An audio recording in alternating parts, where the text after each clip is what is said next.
Welcome to LPA Presents. I'm your host, Matthew D. Rhodes. Here at LPA Presents, we want to hear from authors as well. As a fellow novelist, I thought inviting author James Pora to an interview would be a treat. We support all mediums of entertainment, and we want to extend a warm welcome. How are you doing today? I'm good. Thanks for having me. James is the author of the novel Reapers, A Life Worth Living, which you can find on Amazon. We'll have a link to the book provided with the title card on whatever service you listen to. Today, I have a set of questions I'm hoping you'd be willing to answer. All right, go for it. What inspired you to write the novel Reapers? Well, I've always been a nerd, like science fiction things, like Star Trek and aliens, and pitting humans versus alien life forms has always been something I've been interested in. Hmm. So it's just the story came into my mind, and I ran with it, and I don't know, it became easier to write the more I wrote it, just because of my love for the subjects itself. And of course, you have a lot of military elements to it too, right? Yeah, it's I have a book. It's titled something such as writing science fiction or military fiction or something like that. Hmm. I'm terrible, right? So I'm already flubbing my my questions, but yeah, it's a book that gives you like all the names, ranks, and different things like that. Also, I've done a lot of Google searching, for military terms and things of that nature. So um, if you're going to fight aliens, right, if you want to have it on somewhat of a big scale, it's kind of hard to do if you don't have the military involved in some sort of aspect. So I had to make sure I at least got terminology right. Otherwise, if it's not somewhat believable, then people aren't going to want to continue reading the book. Well, it's not like Ender's Game required people to actually know ranks whenever they did it, and that's a military novel. Yeah, that's true. And I don't remember where I had heard this from or read this from, but there was an author that had said that if you're writing something and you can't make it sound believable, then the reader's not going to want to continue reading. So if I'm writing about military, I felt that I owed it to the reader to put in the effort to make sure I had certain elements of the military correct. Yeah.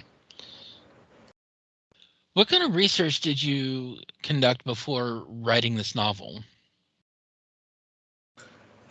Man, it's kind of hard because I've wanted to write for a while now. Actually, write a book, write a story, a fiction story, and the first story I had was about zombie survival, because that's another thing that always fascinated me, right? Um, and when The Walking Dead first came out, I was like, oh man, yeah, you could totally do something with this. That's not the same thing that has been done before multiple times, Mm. and I failed hard with that. I didn't get past the first chapter. I wrote the prologue, I wrote the first chapter, and I just got stuck. I'm like, I have no idea what I'm doing. So um, I picked up a book called Beginnings, Middles, and Ends by Nancy Mhm. Kress, and that helped out a lot. And then because I'm not a writer who's been in the game, right? This is my first actual book. I didn't have money for an editor and publisher and all that right off the get go. So I picked up a book called Self Editing for Fiction Writers by Rennie Brown and Dave King, and Mhm. that was a huge help. So um, just having some basic knowledge of the process and how to get the book to at least make you feel like you're reading something that somebody knew what they were doing when they wrote, right? Mhm. So having that sort of information I felt was very, very valuable. When it comes to zombie works, there's actually a book you might want to read if you ever want to try again. It's by Max Brooks. It's called The Zombie Survival Guide. I have or had that. It's a tan cover, right? Yes, I either have or had that book. Yeah. I had it at one point too. I miss it. Now, can you describe the main character in the book? Yeah. Okay. So yeah, that's Tyler Everhart. So he is an orphan. He's looking for purpose in his life. So uh, you know, he goes through everyday life just going through the paces, and he hates it, right? So he wakes up, he goes to his part-time job, goes back to his apartment. He feels empty inside, right? And in this futuristic uh, version of Earth that I have here, uh, once you reach a certain age, you were required to sign up for military service for 2 years. And although he's an orphan, he knew his dad was in the military at some sort of like, I'm not sure how to say, because I don't want to give too much away, but in some sort of capacity, his dad was in the military, and his dad died in the military, thus making him the orphan, right? So he looked at this as an opportunity to uh, get out of his everyday, just walking through life, not really, having anything to live for, but deciding to do the best he can in the military to perhaps give his life meaning and maybe make his dad proud. Okay. Um. Now you've never had any military experience yourself, have you?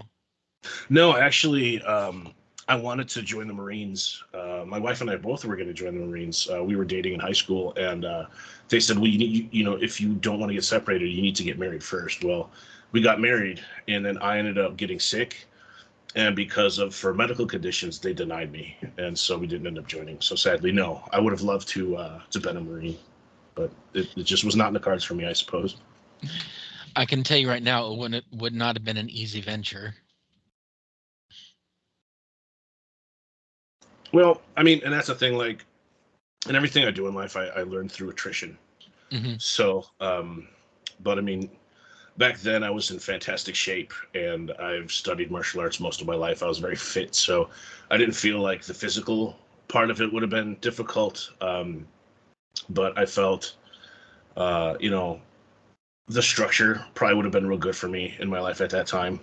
Mm-hmm. And right out of high school, I didn't really have plans to go to college, so I feel like that could have been a good bridge to get into college, but again, that didn't end up happening, and then I ended up going to college anyway. So, Tell you what, college was an adventure even for me. So, for sure. what were some of the biggest challenges you faced while writing this novel? Uh, I would have to say, being that it's my first real writing, right? So when I was younger, I played games like Dungeons and Dragons and tabletop role playing games, and as a game master, a dungeon master, whatnot, you write a story, right? If you weren't one of the rich kids who could always go buy all the little extra adventure guides and stuff, you had to come up with this stuff on your own. This is before, of course, the internet, to where all of this stuff was readily available for everyone for free.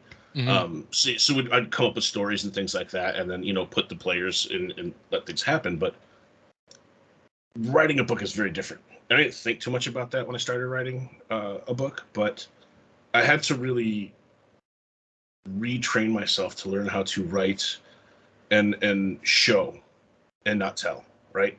Mm-hmm. And you always hear, you have to show, you can't tell, because if you tell, then the book is boring and you're gonna lose the reader. You got to show, make the book interesting, make the words come to life in the reader's mind. So you got to do that by showing. So learning how to do that was a big challenge, because I didn't go to school for writing. I didn't take all these writing courses and things like that. And so just with some of the books that I've picked up and the reading that I've done, learning how to do that was a huge challenge. But I feel like, well, at least I hope I was able to do that. And I'm sure that if anybody who listens to this reads my book, they'll probably happily tell me that I'm wrong in the Amazon review, if they do read it and I did get it wrong. Of course, you've already had one reviewer who didn't read the whole book. I mean, you can't please everybody, right? Yeah, but when it comes to reviews, sometimes you'll get people who've never read the book whatsoever and they want to review it. As I said before to you, I've had one reviewer say that my book has been nothing but the entire Lion King saga retold. But as as I've or as you read, does it look like the Lion King to you? No, from what I've read of your work, no, it absolutely does not. It really doesn't. So, I mean, and here's the thing with writing, you got to have thick skin. And that's with any art out there, right? Whether it's music, drawing, or anything, developing and creating video games, TV, whatever. If you are a content creator of any sort of art form, you have to have thick skin, because Right. there are people who are going to say, like, hey, this guy's got tattoos. he's he's a criminal. We can't, and then that may be going to an extreme, but you may tweet something out there, and for that, people are just going to go throw negative reviews at you or boycott you or something. So I mean, you just got to have thick skin. Right. My one of my favorite bands, their vocalist Randy Bly, he says it best. Like he puts out, he likes the music he puts out. When he's happy with it, it goes out, right? He puts everything he has into it, it goes out, and then he doesn't look at the reviews. He's like, I don't care. I didn't do it for that purpose. Right. Right. So I look at it that way. And again, the only reason why I know about that one review is because I was getting a link because someone said, hey, can you link that for me? And so I had to go on there and I opened up the webpage, went to it, and I was like 2 stars. Like, what? This book just came out. How did that happen? And so I just scrolled down real quick. I was like, oh, okay, nice. At least somebody read it. Went back up, grabbed the link, and sent it off. So. Now, what themes did you try to explore in the story? That was kind of it's kind of difficult to answer because I didn't really think of themes. Mm-hmm. When I was writing the story, I was just, I guess, more or less trying to tell a story. Mm-hmm. I had an idea on my head, not on my head, but in my head, and I just started putting it together. And I guess if there was a theme, if anything, I would probably no. I'd probably have to say it'd probably be survival, if that's a theme. Perseverance. I guess, yeah, because the whole thing. So, and if you look at the back of the book that I have here, it basically it tells you, right. So aliens invaded the Earth when the main character was a child, Mm-hmm. leaving him an orphan, and so he grows up wanting to do something better with his life, and find out who his father was, sort of a thing. But then a new threat comes to humanity, right? So then does he have what it takes to survive? Can he lead his team? So it's, I guess, yeah, it's perseverance and survival. Maybe finding oneself. But that's not something I really ever thought about. I know that I've heard that a good character for character development, there's always something that causes the character to grow, that they Luke Skywalker doubted himself, right? Can I do this? Can I do this? And then at the end he finds out, oh, I can do this, for example. But I didn't think of it more as far as the theme. I just thought of it more of, he wanted to get out of the day-to-day boring life that he had. So I don't know if there's a theme that you can name for that. I didn't really think of it that way. But it sounds like he really didn't have a choice once he reached a certain age. But he does. So everybody has to join the military, but there's different aspects of the military. And being that this is science fiction, Mm-hmm. it's not just, you just don't just have Army, Air Force, Marines, and stuff like that. You've got different divisions of the military that don't exactly exist today, without giving anything away. But if you look at the book cover, when you go on Amazon, you'll see the soldiers on the cover of the book don't exactly look like what you would expect a soldier in the military to look like. Mm-hmm. So there are definitely some differences that when you read the book, you'll find out, like, wait a minute, that's kind of weird. I like that. That's different, How would you describe your writing process for this novel?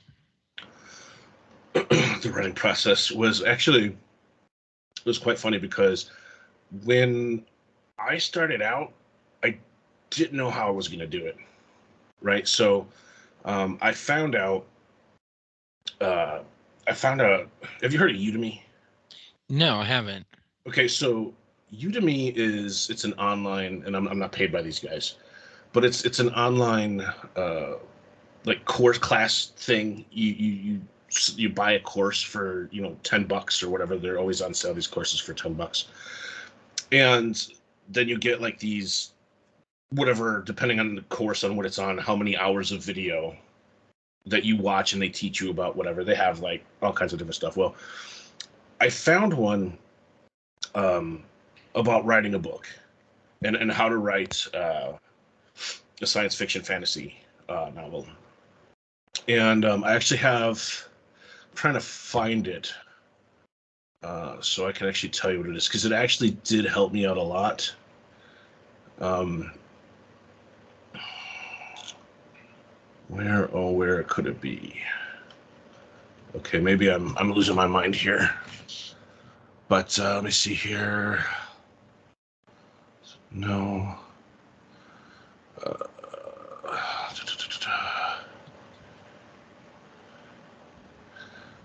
yeah, no. Sadly, I had it, but I don't have it anymore. But basically, it was a course on writing science fiction and fantasy, and so essentially, what it is they go through and they give you examples of, what are certain things that made certain books great, what didn't work so well, and then they gave you a process. So the process, they said, is to essentially it's I guess it's essentially outlining without using the word outlining. So I don't know if it's, I mean, to me it feels like it, but essentially they say, you want to have at least so many scenes and sequels in your book, right? Hmm. Each scene is obviously a section of your book that, they're in the mess hall, and this is going on, and then they go into training, and then in this training, so that's a whole different scene. So they say, you want to have so many scenes in your book. So they say, go ahead and write out, a sentence or two for each scene until you have between this many and this many. And then, they basically go through the process of how to do that. Excuse me. And that helped me out a lot, because with this book,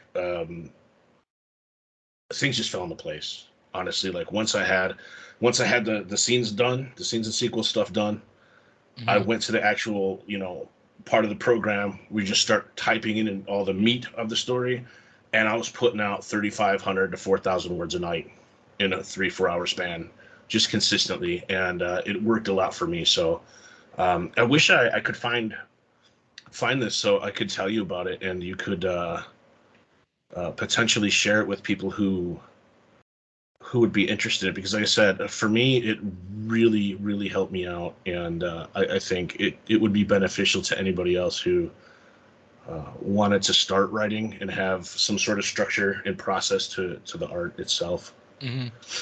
Well, maybe I'll have to find it after our interview, and I'll send it to you or something. Okay. I'll definitely save that for my YouTube channel. Now, are there any particular authors or books that inspired you while writing Reapers? Not necessarily just Reapers itself, but I have a few authors that, like, I really enjoy, and their writing in general inspires me to write. It inspires me to be like, hey, get on your keyboard and just start putting something out there, because just the way they write so amazing. The first one's Scott Sigler. If you have not heard of him, he's got this intergalactic football league line of books, which I'm not interested in. I don't care about sports ball, right? Hmm. But he's got other books that aren't part of this huge long. I mean, he's got, I don't know how many, like tons of these football books, but they're absolutely insane. Um, and his work is just insane. I believe the first book in the series that I really love is called Pandemic. Let me look real quick. Yeah, Pandemic is the first. It's a three. No, Pandemic is the third book. I'm just failing all over the place tonight, aren't I? I've got to be the worst guest you've had so far. So I think the first book then would be Infected. It's Scott Sigler. Yeah. Um, so if you've never read Scott Sigler, if you've never heard of him, read the book Infected. He will tell you things in that book. When you will read some things, I should say, that you're just like, I've had to put the book down a couple times. And in one instance, all I will say is chicken scissors. Hmm. And anybody who reads that book, once they get to that part in the book, they'll be like, yep, he warned us. Yep. So it's just, he does an amazing job. Jonathan Mayberry is another one. He does a lot of stuff with vampires and werewolves and stuff that I'm not into, but like Scott Sigler has other books out there that I'm just like, oh my god, it's so good. And probably last but not least is Nicholas Sansbury Smith. I have read so many of his books. I probably qualify as a groupie now. So, But it sounds like your book took some inspiration from Ender's Game in some aspects. the funny thing is, Ender's Game, I never read it. I Really? saw the movie a couple years ago, Oh, and the we only don't count thing the I movie. remember is these kids floating in this tube, or not like a tube, but like a sphere or something. They're Mm. floating and they're like throwing something. But I never actually read that book. You actually should give the book a read. But, Yeah. the movie aside, the movie did not do the book justice whatsoever. Are there aliens in that book? Yes. Okay. So they're trying to kill humans. Uh, the first Formic Wars is talked about at length in the book. An alien species comes to Earth and ends up attacking it. And because of the character Mazer Rackham, they end up sending them away, but Earth is preparing for them to come back. Hmm. Okay. Okay. Yeah. No, I never read that book, but I'm gonna have to check it out because if it is anything like mine, I might be in deep trouble then. Because The rest of the series actually is Ender trying to rebuild the alien species because he kind of accidentally destroyed them all, not by his choosing. okay, well, it's good to know that my book series is not going in that direction. Now, can you talk about any particular scene or character that was difficult to write? Uh, you know, the thing that was difficult to write the most would probably have been the prologue to the book. Really? Yeah, I wanted to start the book off with a bang, right? I wanted to start the book off in this chaotic sense of war, and not just, you're telling it from above and Mhm. watching below, but having the people in front of you in this war, and to get all the visuals and the sounds down while inserting the characters into that war was difficult for me, because the first time I wrote it was basically like an info dump, right? It was just like telling all these things and showing all these things that happened, but then by the time you got to the characters and what they were doing, it seemed a little displaced, right? So then I had to go back and rewrite it to kind of mix the two together to make it fit well. And it took me, I think, about 8 or 9 rewrites on the prologue to get that right. That's understandable. Just for my first chapter alone, I've had to rewrite the book at least 100 times. Yeah, But I understand. is your prologue like this is events, and then you're gonna go next chapter, and it's gonna take you to before the actual events? No, it's actually the first invasion, right? So Mhm. when the book talks about the first invasion, which led humans to interact with the aliens. So it starts there. That's the prologue, and then after the prologue ends, and then you get into the first chapter. Then that's when you get introduced to the main character and his cohorts. Okay. What do you hope readers will take away from reading Um, I, Reapers? honestly, I just hope they enjoy the story. It's been a work of fiction. I didn't base it off of anything real. Um, I just had this idea that I thought would be cool, and I was like, let's make a story out of it. And as I was writing the story, I more and more enjoyed the world and the characters that I was building. And so I just hope that someone picks it up, says, "Oh, this might be interesting." Read it and say, "Wow, I enjoyed that story." That took me out of my everyday life, my stress from work, or my crappy math teacher, what have you, right? So they could just get into that world and enjoy the book itself. Yeah, but it kind of ties into themes. It's like you're talking about perseverance of the character. People can take that away from the book and think, maybe I can do something similar. Yeah, and hey, if that happens, great. That was not my intention when I wrote it. I just had a story I wanted to tell, I wanted to show, and so if there are people that get something positive out there like that, and it does inspire people. Dude, that's fantastic. Completely accidental, but nonetheless, I think that'd be good. Okay. How would you describe the tone of the novel? Uh, it goes back and forth from serious to some comedy. Um, I have a character or two that they're not necessarily serious, Mhm. and when they are serious, it's still kind of comedic. Um, and then there are characters that are just completely serious, and the overall tone of the book is very serious because aliens, war, right? Mhm. It's not exactly something that I mean. What was that? Mars Attacks. That was pretty funny. Um, but but overall, yeah, this isn't. I didn't write this as a comedy. Um, it was again more of a story of a boy turning into a man and trying to better his life. And you add the aliens in there, and then the military and the death and all that. So while there's some parts that can be funny, there's a lot of it that's actually serious. Overcoming struggles and trying to better himself. Mhm. Well, I guess it's better to have some sort of comic relief. It's like in my book, it's so dark and there's a lot of drama, but there's inadvertently funny moments. Inadvertently. Well, it's good because you don't want it to seem forced, right? Hmm. So I've got one character in here that he's kind of, I don't want to say valley-ish, but he's like, hey, bro, like what's that turtle from Finding Nemo? Talk about the Galapagos turtle, Yes. where he's like, yeah, dude, like I've got a character like that, and whenever he says anything, even in serious moments, it's hilarious, right? Because it kind of takes you out of that, oh my god, we're all gonna die. This guy's like, yeah, bro, let's.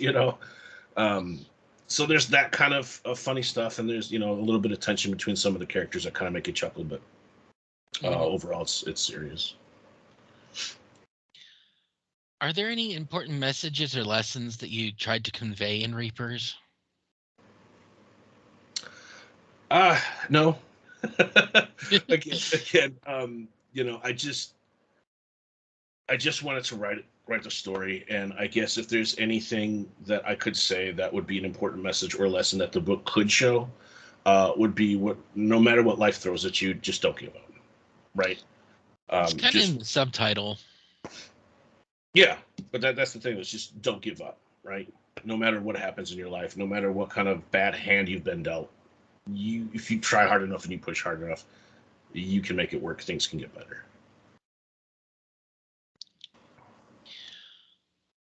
What sets Reapers apart from other books in the same genre?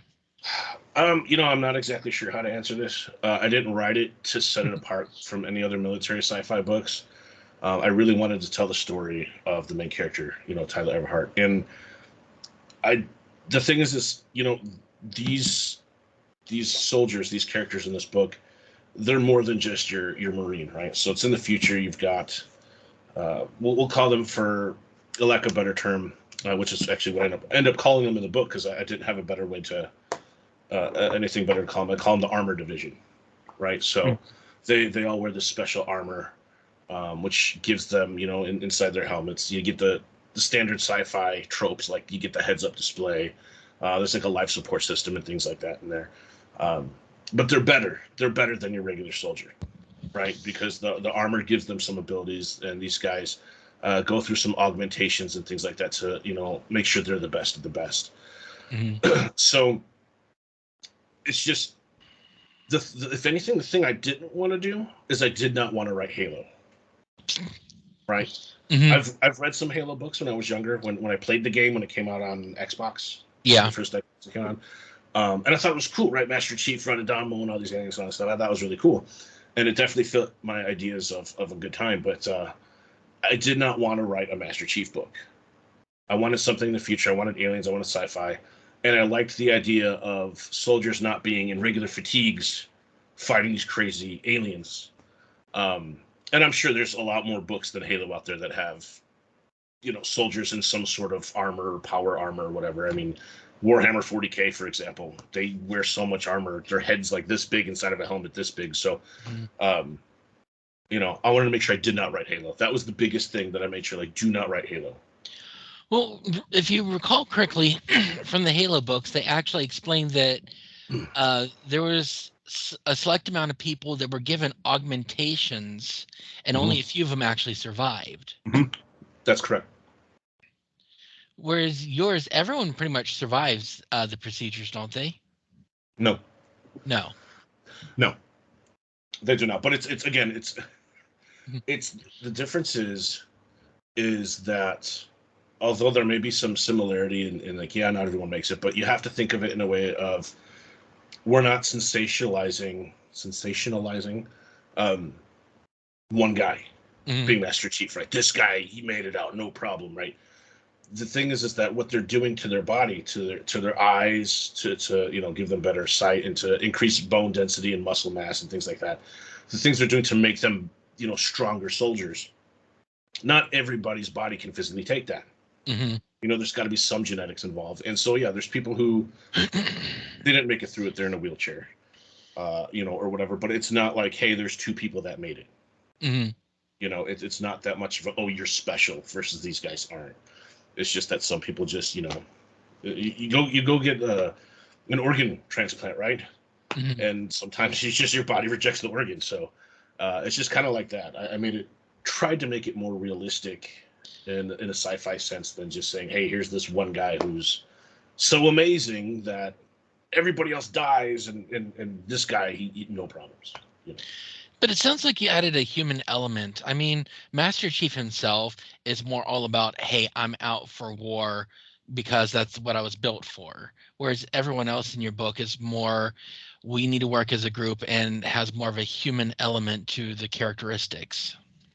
Yeah, and I think that was by design too, because the thing is that, like, if you write a good story, I would find it rather boring to just read about one person the whole time. Right? You got to give him somebody to interact with. You got to give him somebody who he gets along with. Maybe somebody that annoys him. Maybe a love interest. There's got to be all these different characters because, and I'm trying to remember who said this, but Batman is one of the greatest superheroes ever. Do you know why he is? Why? Because of the villains. The villains are what makes Batman who he is. Right? They all the things he has to overcome because, Joker's insane, right? He's absolutely nuts. And so the insanity he has to deal with the Joker you get one light of Batman that way, but then, Batman's got to deal with somebody like Two-Face who's he's just a completely opposite kind of character that Joker would be. He's got to deal with him that way, And so it's the characters that you have in your story will make your main character better if you do it right. If I'm not mistaken, a lot of Batman's so-called enemies were created based on things that he did. They pretty much appeared out of nowhere because of Batman's actions. Correct, but they still have these crazy personalities. They're so far out there that he has to deal with a different way. The Riddler, he's a genius, right? And so he's got to, he taunts Batman, with these riddles and these clues, and he's got to use his detective skills on that. He doesn't really need that for the Joker because the Joker's just crazy out of his mind. He's just clinically insane, right? So for that, it's just like, okay, well, it's a whole different situation, and that adds a lot of depth to Batman's character itself.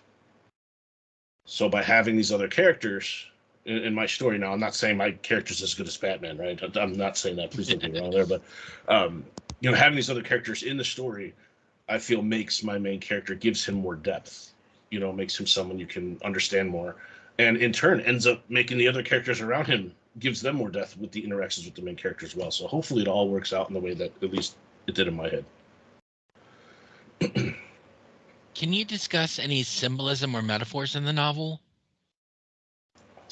Well, if there would be any, it would be that both the main character and I grew up without a father.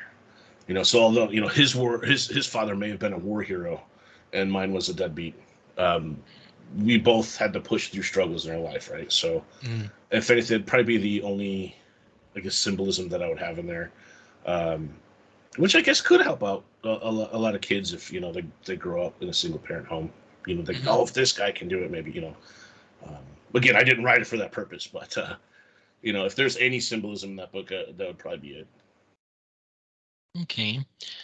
Was there anything surprising or unexpected that happened during the writing of the book? Yeah, actually, I met a bunch of cool people while writing the book.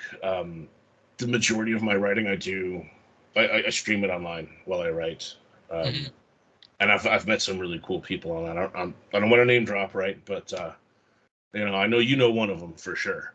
Uh, If I'm not mistaken, I'm interviewing him in the future. uh, well, there is him, but I didn't meet him through that platform. Okay. Um, but no, actually, I talked about you, but uh, but yeah, I've met some cool people while writing the book. I forget how I stumbled into your channel. I I I think you came in one night and you said people stream writing, and I said, well, that's what I'm doing. I think it just happened from there. But I was working on streaming my own writing at the time too. I don't know. I have no idea. You just popped up one day. I don't advertise. I don't. Up until recently, I didn't even use Twitter. So you know. Yeah, I kind of helped you with that one. Yeah. Yes, you did. Yes, you did. Are there any plans for a sequel or future books in the series? Yes, I'm currently working on book two. The current plan is to make it a 3-book series. I guess that'd be a trilogy. I don't know. Is that the same for books as it is movies? You'd call it a trilogy in books. Is that how that works? Yes. Okay. So yeah, I didn't know all the terminology. I know that's how it works for movies, but yeah. So the current plan is to write 3 books, to write a trilogy. Um, Going through book two now, I've got all my scenes and sequels done. I've started writing. I'm up to the 5th chapter right now, and I'm finding out I may need to make a 4th book. I'm not sure at this point yet. So the original plan was 3 books. Have you thought of writing a prequel, maybe explaining the character's father story? Um, that the path hasn't crossed my mind to make a whole book about that, but rather putting bits and pieces of it in later books. Hmm. So the main character would come across somebody who knew his father, and then you could tell the story and then enter a flashback into certain things like that. But I haven't really thought about a whole prequel book. So you're not going to do what I'm doing. You have one central point that branches out to multiple time periods that some people would actually have to read it in a chronological order instead of a book order. I don't think I'm smart enough to do that. No. Now, I think the best author for that kind of thing would be Brian Jacques. Well, we definitely don't want to give it to George Lucas's team. So that's right there. now, now, to be clear, he did say that he had planned everything out from the beginning. I don't believe it. You don't. No, I don't believe it. I figured he made the first 3 movies, and he said, "You know what? I need to make some more money. So let's make prequels." I mean, originally the first Star Wars movie was not Episode 4. Right.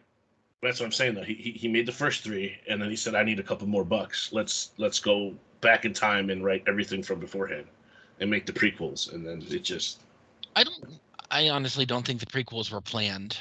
that's what I'm saying. I don't think he planned that out. I. I mean, I don't think he planned on doing them at all. Well, he did. Yeah. I don't know what kind of habit he's got to make him create those movies, but they're out there. Though there's an interesting that he did when he owned the rights to Star Wars that I would love to do with my project. I don't know anyone else that would, but say there are people out there that be willing to do short stories or want to write within that same universe. Well, send me the project details and I can either approve or deny it. If I approve it, hey, you publish it, you have the right to make money off of it, but it's still considered part of my extended universe. That, and I don't know the details on how it all works, but there are hundreds of Star Wars books out there, so that may happen. That may be happening. George Lucas actually had to approve each one. Wow. Yeah, I don't know who's got that much time, but okay. that's why, um, one of the only Star Wars books I read was Shadows of the Empire, which took place between episodes 5 and 6. Mhm. I would have loved to see that as a movie. Yeah, or at least you think you do until it comes out. Yeah, this is true. I mean, it did come out as a video game. I mean, there are countless stories that are originally told in one medium and then get changed to another medium, and you're like, no, this is not it. This is definitely not it.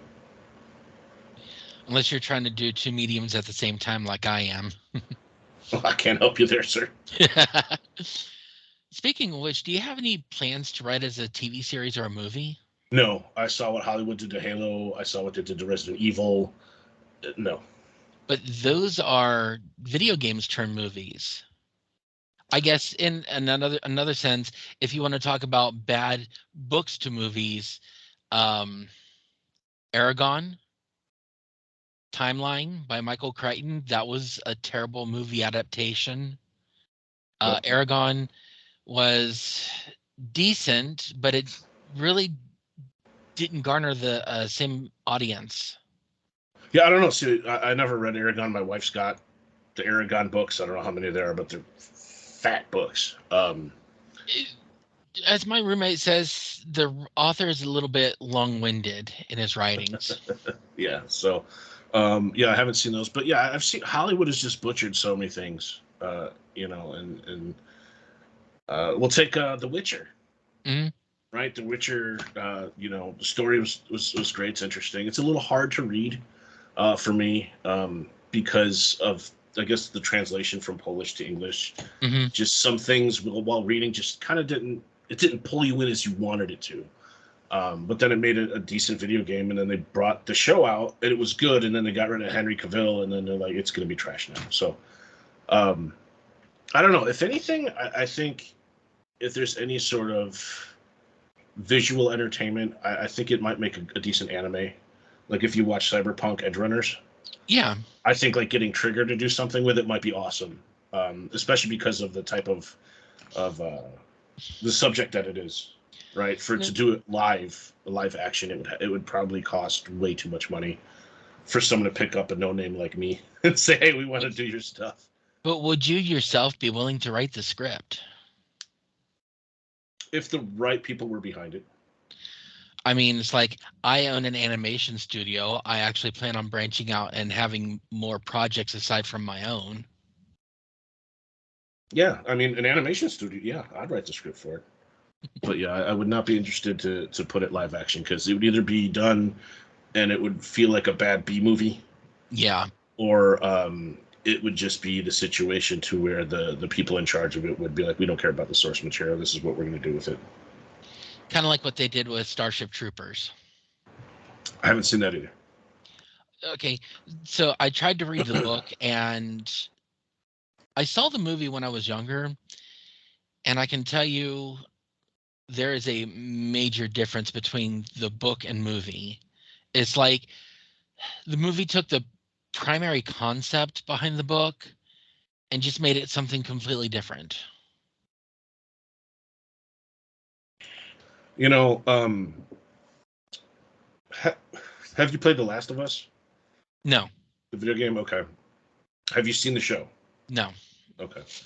I played part of the first game, and I'm watching the HBO show, and from what I remember, there's some very different, very, very big differences from the show and the game Hmm. as far as certain characters go. And it kind of threw me off. Like, wait a minute, is that how that's really supposed to go? And so I don't remember enough to where I'd be like, yeah, that's messed up. That's not right. That's not how it should be. But it's decent.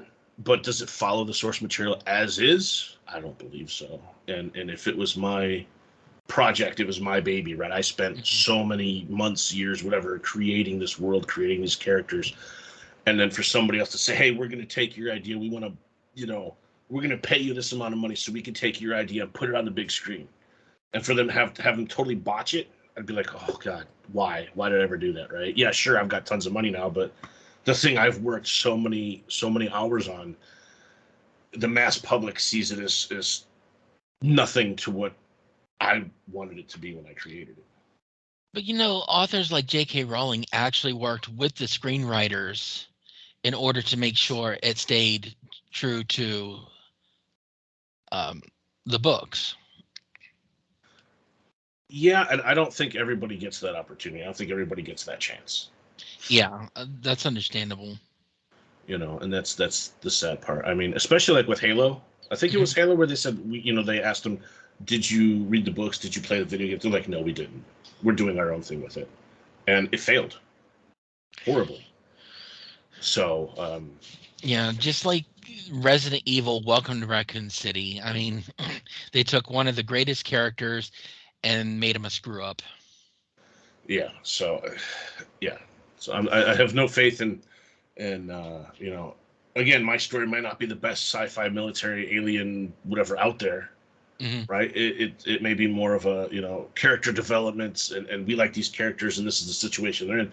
But still, it's the work that I put into it, and for somebody else to come in and say, "We're going to do it, but we're going to do it this way," no, I can't do it. So, yeah, to put it into an anime where I had part of the script, Hmm. and that sort of stuff, that'd be great. But yeah, I have no intention of going to Hollywood and saying, "Here's my script," and then have to say, "Yeah, we'll buy it from you. Here's some money," and then they just totally do whatever they want with it. And I'd rather just hope to sell another book instead of having it on TD.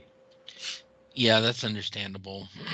And the only reason why my book is being turned into an animated series because I'm writing the script itself.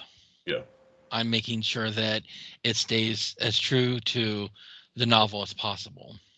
yeah, and that's if you have that ability, yeah, absolutely, that's good. That's real good. Is there anything else you'd like to add? Uh, I don't know, man. I'm a pretty chill guy, and I've had fun talking with you. Now, I did remember that Udemy class. It's by Steve and Danny Alcorn. Okay. So if you go to udemy.com and you type in Steve Alcorn, Alcorn, Hmm. it'll come up about writing. It'll say like writing science fiction / fantasy, and again the courses are always on sale. And if you have not purchased a course from them at all, your first course I think is always $9.99.